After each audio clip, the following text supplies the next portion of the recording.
po'y magaling kayo dahil exposure ang abot nyo. Ano ba talaga? Magaling kayo, ha? Magaling daw siya. Ay, may sigla mo natin sa isa. Ano pangalan mo talaga? Ha? Kainan na! Saan ang galing?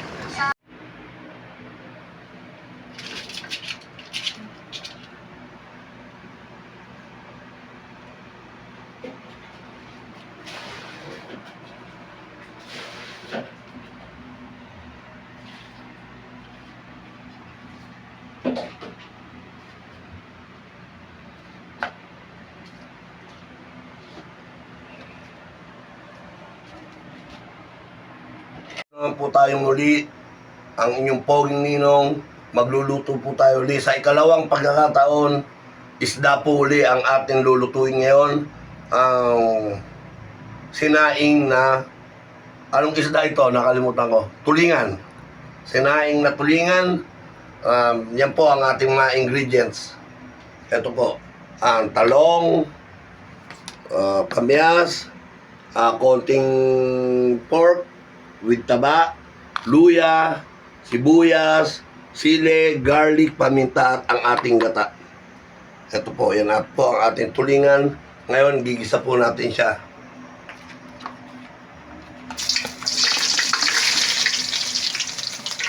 Yan po.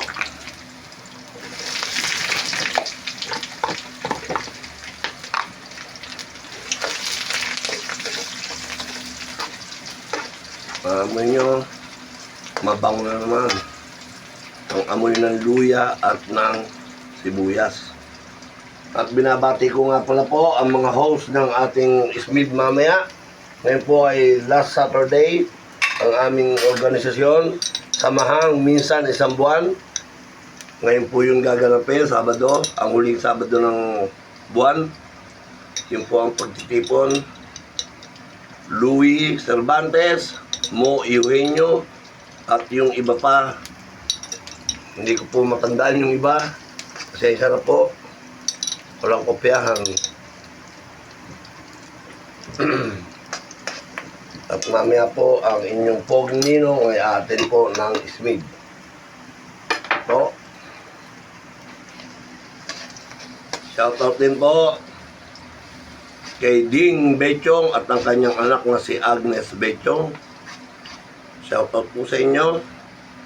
Salamat din po sa mga nagdagdag ng ating subscriber. Ngayon po ay meron tayong 200 subscriber. At meron na po tayong 692 viewers. Maraming salamat po sa inyo. Yung mga hindi pa nagla-like and subscribe, baka naman po pwedeng makahingi sa inyo.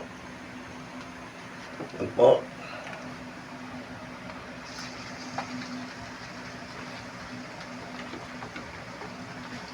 Chicken skin, sinama na rin natin.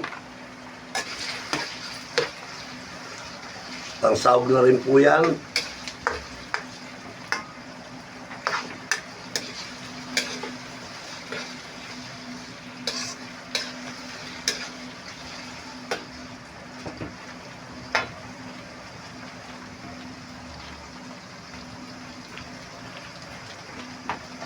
Oh. Wala po kasi akong cameraman ngayon, kaya chinek ko muna yung hawak ni Mrs. kung okay yung kanyang camera. Ayan po. Hindi tayo kukuha ng takip. Ayan. Malamang sa malamang, magpalit tayo ng kalan, umina na ang apoy. Tomorrow, bibili po tayo sa Quiapo. Nakita ko po doon, mura ang tank butane po doon. Nakita ko po, mura. Sinubukan kong bumili, yan po. Binili ko yan no Sunday. Yan po, 70 lang po doon sa Quiapo.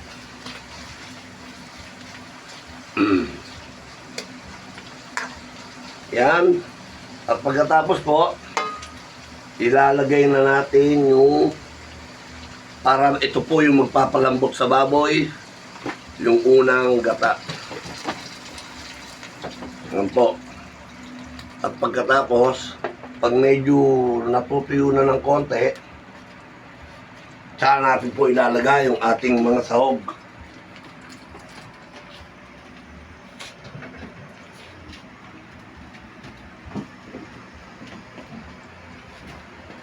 Yan po. Ang galing yung ating cameraman. Ay tissue. Rasa natin ang ating kawali, ang ating takip.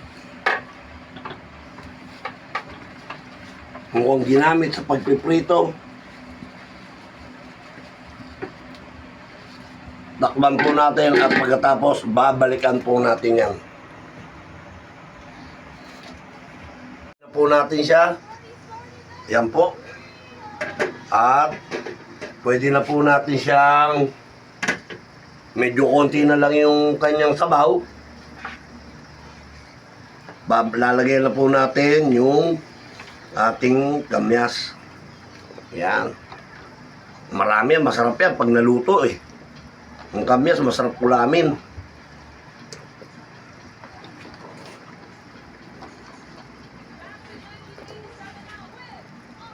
Umina na.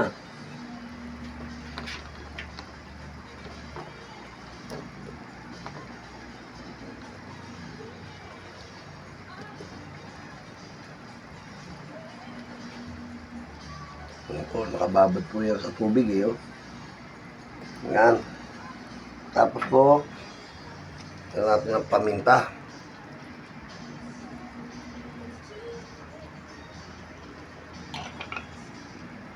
Ang ating magic sarap.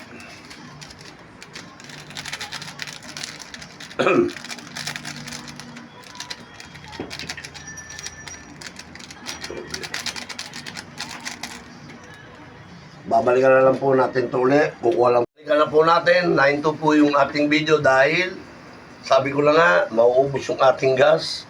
Kaya nagpalit po tayo ng kalan. Meron po tayong bagong kalan, kaso salamat pala sa nag-sponsor sa atin ng bagong kalan, 2 burner, kay George Roman. Maraming salamat, kaso hindi pa nagagamit ang bagong kalan. Wala pa pong tangke. Hindi pa po tayo nakakabili ng bagong tangke. So, haluin lang po muna natin ng konti. Yan po. Para mag-mix yan. Lagyan na natin yan. Nalagyan na po natin yan ng paminta, asin, magic sarap. At ngayon po, ilalagay na po natin yung ating isda.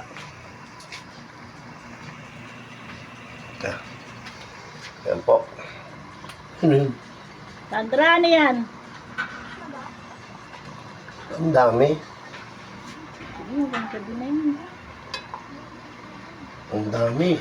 Tumutira ka. There and there.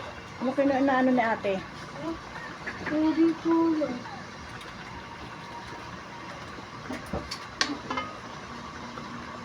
Yan po. Ngayon, masasaing po yan sa ating gata.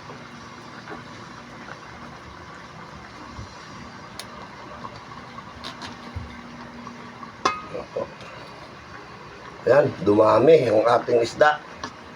At ngayon, ilalagay na po natin yung ating gata. Teka muna. Ang ating sili, ilalagay na natin yan. Yan. At ilalagay na natin lahat yung ating gata. Alis mo sila, te.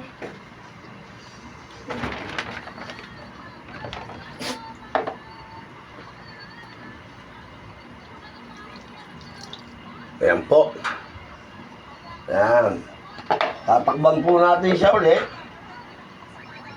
para maluto po yung isda. Ito po, lalagyan natin sila ng suka.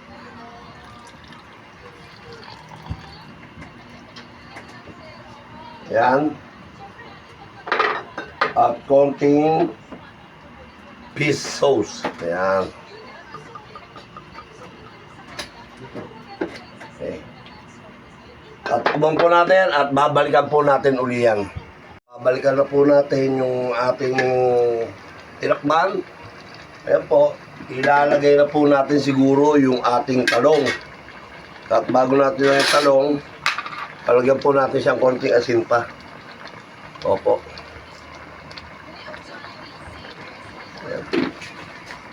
Lalagyan na po natin yung talong. Pang ano po niyan, ibig sabihin, pag naluto na yung talong, okay na po siya. Luto na po yung ating niluluto. Siguro dapat yung isda, balik ta rin, no? Dahil hindi luto yung kabila, ano rin.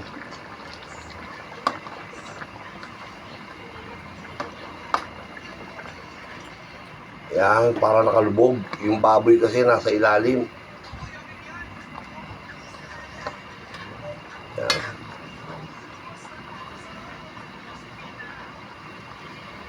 Yan.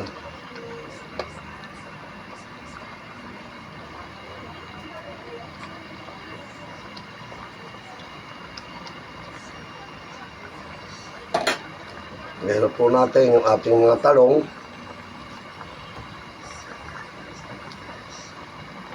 Yan po.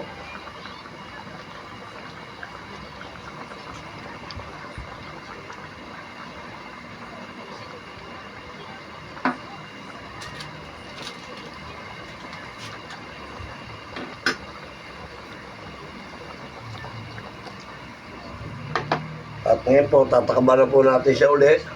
Babalikan po natin siya pag nakita na natin kung ano yung itsura ng ating talong. Saka po natin siya bubuksan uli. Titignan na po natin kung yan po, lutong na po yung ating talong. Malapit na po yan, malapit na po ang ating finish cooking. Medyo tutuyutin lang po natin ng konti yung ating sabaw.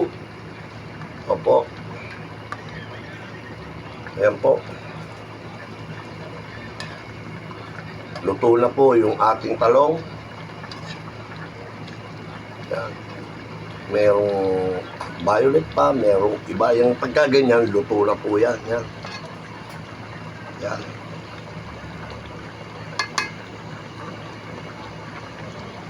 Patitikman po natin ngayon sa kay Mrs.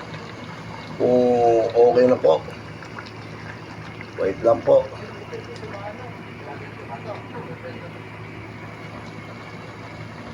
Hanapin natin yung channel ni Poging Ninong.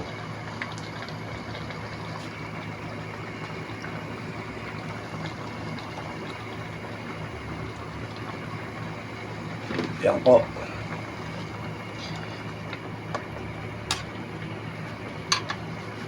Oh. Titikman po yan ni Mrs. kung okay na po. Yun po yung ating channel, Poging Ninong. Yan po. Meron na po tayong 201 subscriber po. Ayun po, 201 subscriber. Yan po. Ano, sawa ko. Hindi maalat ko, sakto ba sa ano? Yan po.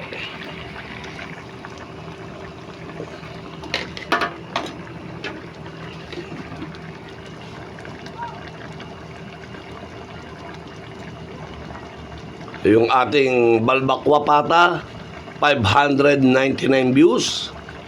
Yung ating namang overload, 692 views. Ayan po. No. 692 views. Yan po. Ang ating subscriber 201 na po. Ayan po.